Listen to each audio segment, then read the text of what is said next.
Hey. Welcome back to Hard Truths, the podcast where we don't do surface level.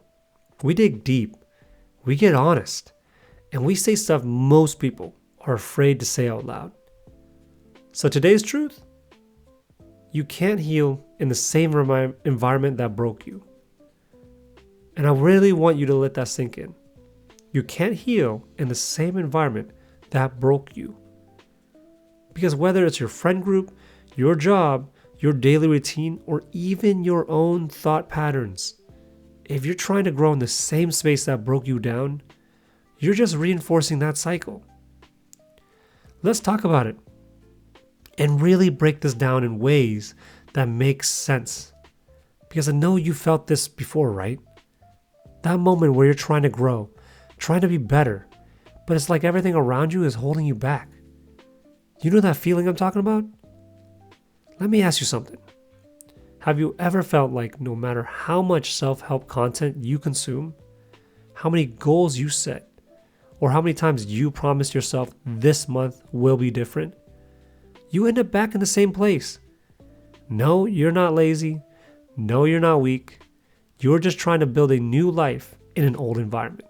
And that, my friend, just doesn't work. See, trying to heal in the same space that hurt you is like trying to dry off in the rain. You might towel off for a second, but you're still getting soaked. And be honest, have you ever felt like you're making progress during the day, but the second you get around the same people or back in your old space, all that momentum disappears? Like you were on fire, okay? And then it just snuffed out. Yeah, that's not coincidence. You might towel off for a second, but you're still getting soaked. Let me tell you a story. There was a time when I was trying to level up mentally, emotionally, financially, but I was still hanging out with the same group of people I've always had. Good people, great people, people I had history with. But every weekend was the same routine. We'd go out, we'd drink, talk about dreams we said we had, and never actually make any moves on them. And I don't know if you've felt this, but every time I made progress during the week, early mornings, locked in focus, momentum, I'd sabotage it all by slipping back into that weekend comfort zone. You ever had that happen? Where you're doing great, and then one hangout, one night out, one familiar environment just drags you back into the old habits. The environment didn't push me forward.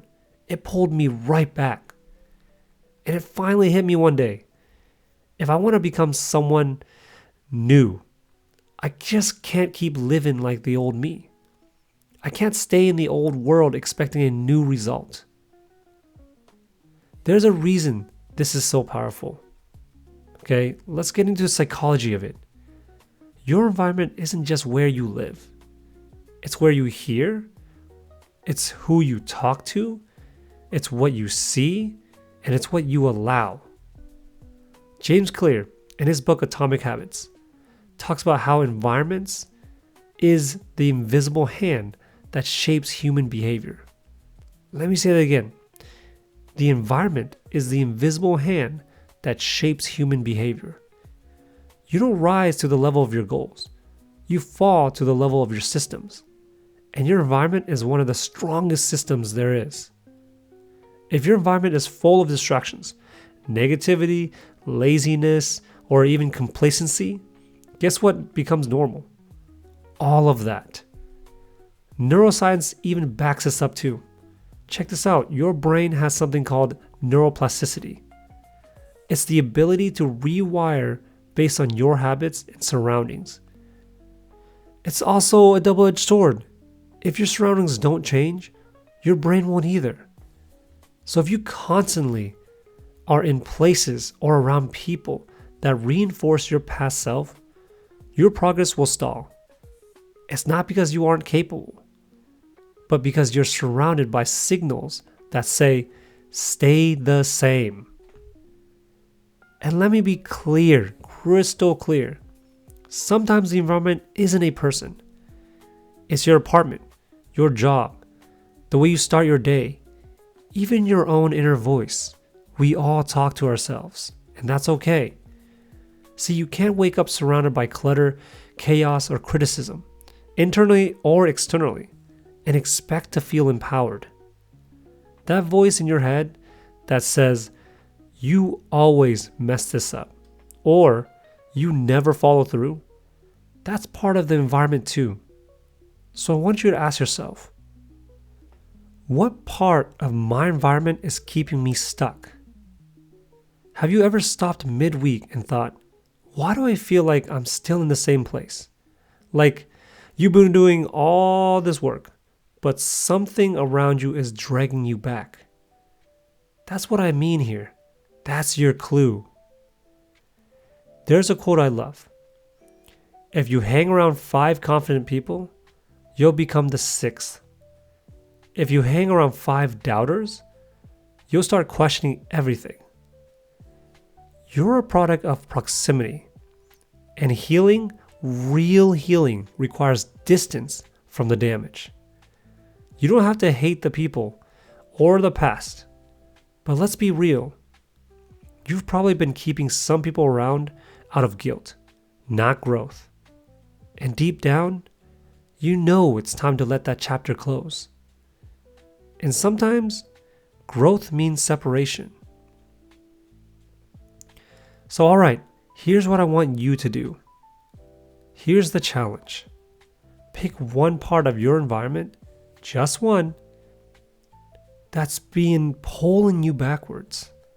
It could be a room that's always messy, a group chat that's always derails your focus, a podcast that leaves you feeling discouraged instead of inspired. Now make a change. Clean the space. Leave the group. Unfollow the noise. Set up your morning routine like you actually care about your future. You don't have to change everything overnight, but one small shift in your environment can lead to massive momentum. You can't heal in the same environment that broke you. So start building one that supports the version of you you're trying to become. And that's it for today's episode of Hard Truths. If this spoke to you, I appreciate you for being honest with yourself. That's the first step. Tag me at DannyLivin, DANNYLYVIN, and tell me, what's one part of your environment you're changing this week? This is Hard Truths. Until next time, protect your space, choose your circle, and become the person your environment never expected.